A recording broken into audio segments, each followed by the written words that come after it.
और कोरोना में डीआरडीओ की दवा कैसे काम करती है बता रही है हमारी साथी सोनल। तो आजकल सबके व्हाट्सएप ग्रुप पर ये डीआरडीओ की नई ड्रग के बारे में बहुत सर्कुलेशन चल रहा है। लोग कह रहे हैं गेम चेंजर है। इसका जब इनॉग्रेशन हुआ तो हेल्थ मिनिस्टर, डिफेंस मिनिस्टर ने मिलकर इसको इनॉग्रेट करा। उसके बावजूद इसमें जो डॉक्टर रेड्डीज लैबोरेटरीज हैं, बहुत फेमस क्रेडिबल फार्मा कंपनी है, उनका नाम जुड़ा हुआ है। डीआरडीओ के बहुत सारे साइंटिस्ट हैं, बहुत क्रेडिबल हैं, उनका नाम जुड़ा हुआ है। और उसके साथ साथ जो ड्रग कंट्रोलर है इंडिया का, उसने भी इसे ऑथराइजेशन दे दिया है। लेकिन हमने कुछ फाइंडिंग आउट करा, इसके ऊपर कुछ रिसर्च निकाला, क्लिनिकल डेटा निकाला, जिससे अब ये समझ में आ रहा है कि ये ड्रग शायद उतनी प्रॉमिसिंग नहीं है जितना इसे दिखाया जा रहा है। तो इसके बारे में कुछ समझते हैं। सबसे पहले ये 2DG का मतलब क्या होता है? 2DG का मतलब होता है 2-डीऑक्सी डी ग्लूकोज।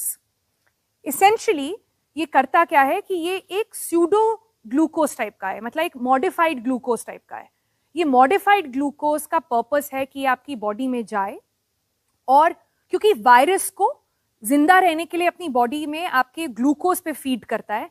ये जब इनका क्लेम है डीआरडीओ का कि जब ये मॉडिफाइड ग्लूकोज के ऊपर फीड करेगा तो उसका मल्टीप्लाइंग जो है वायरस की वो कम हो जाएगी। इसके अलावा इनका क्लेम ये भी है कि जो लोग ऑक्सीजन पे डिपेंडेंट होते हैं उनको जब ये दवा दी गई तो उनकी ऑक्सीजन डिपेंडेंसी कम हो गई, मतलब वो ऑक्सीजन से जल्दी बाहर निकल पा रहा है, जो बाकी का ऑक्सीजन सपोर्ट मिलता है। इसके अलावा ये क्योंकि जॉइंटली प्रोड्यूस्ड है, इनके मेकर्स का कहना है कि ये बहुत इजीली बन सकता है, लार्ज क्वांटिटी में बन सकता है, तो इंडिया के लिए बहुत अच्छा है।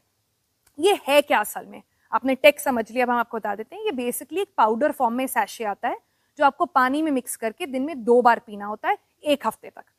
और डीआरडीओ के हिसाब से ये आपकी काफी सारी प्रॉब्लम्स ठीक कर सकता है। तो हमने देखा कि इस पे क्लिनिकल डेटा क्या है वो देखते हैं। क्लिनिकल ट्रायल्स तो हुई होंगी क्योंकि ये अप्रूवल मिला है उससे पहले। तो इनके क्लिनिकल ट्रायल्स में देखा गया कि इनिशियली ये जो मॉलिक्यूल है, जो मॉडिफाइड मॉलिक्यूल हमने आपको बताया, जो सीडो मॉलिक्यूल आप इसे बोल सकते हैं ग्लूकोज स्तर के, वो इन्होंने देखा कि इफेक्टिवली काम करा स्टार्टिंग के दिनों में। फिर जो सेकेंड फेज ट्रायल हुआ इनका, वो सिर्फ 110 लोगों पर हुआ, और जो थर्ड जो फेज था ट्रायल का वो हुआ सिर्फ 220 लोगों पर। और इस पूरे ट्रायल के जो ओवरऑल 220 लोगों पर हुआ, उसका कंक्लूजन ये हुआ कि रिलेटिवली, मतलब कंपैरिजन अगर करें तो ज्यादा लोग फ्री हो गए ऑक्सीजन से स्टार्टिंग में ही। मतलब ये दवाई का असर ऐसा हुआ कि वो ऑक्सीजन का सपोर्ट उनको कम लेना पड़ा।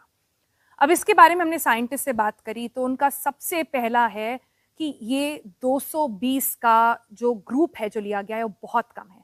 हमारे देश की आप संख्या देखिए कितनी ज्यादा है, कितने लोग हैं, कितनी तरह की बीमारियां हैं, इसमें सिर्फ 220 लोगों पर करना बिल्कुल भी ठीक बात नहीं है और आपको ज्यादा एविडेंस नहीं देता।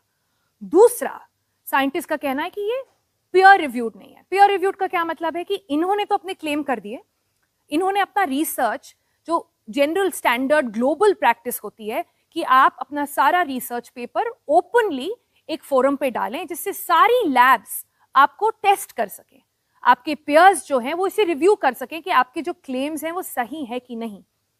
इस ड्रग के केस में वो सारी इंफॉर्मेशन बाहर दी ही नहीं गई है। सिर्फ जो डेटा जो मैं भी आपको बता पा रही हूं वो हमें मिला है गवर्नमेंट की प्रेस रिलीज से। तो क्या साइंस अब सरकारी प्रेस रिलीजेस पर बेस करी जाएगी? क्या साइंस अब सिर्फ मंत्री जो आके आपको बता रहे हैं कि ड्रग के बारे में ये बहुत अच्छी ड्रग है, सिर्फ उस पर बेस करी जाएगी कि एक्चुअल एविडेंस पे बेस करी जाएगी? ये इसलिए भी बहुत इंपॉर्टेंट हो जाता है कि ऐसे समय पर जब हमने देखा प्लाज्मा थेरेपी, सबने बोला करवाना चाहिए, लोगों ने इधर से उधर जाके अपनी सेविंग्स लगा दी, बहुत सारा टाइम एफर्ट गया, अब बोल रहे हैं प्लाज्मा थेरेपी काम ही नहीं करती है। जैसे पहले HCQ के साथ हुआ, आइवरमेक्टिन के साथ हुआ, रेमडेसिविर के साथ हुआ। तो क्या ये भी एक बहुत प्रीमैच्योर डिसीजन नहीं है? इसके बारे में साइंटिस्ट ने कहा है कि साइंस ऐसे काम नहीं करती है और इस पे बहुत काम होना अभी बाकी है।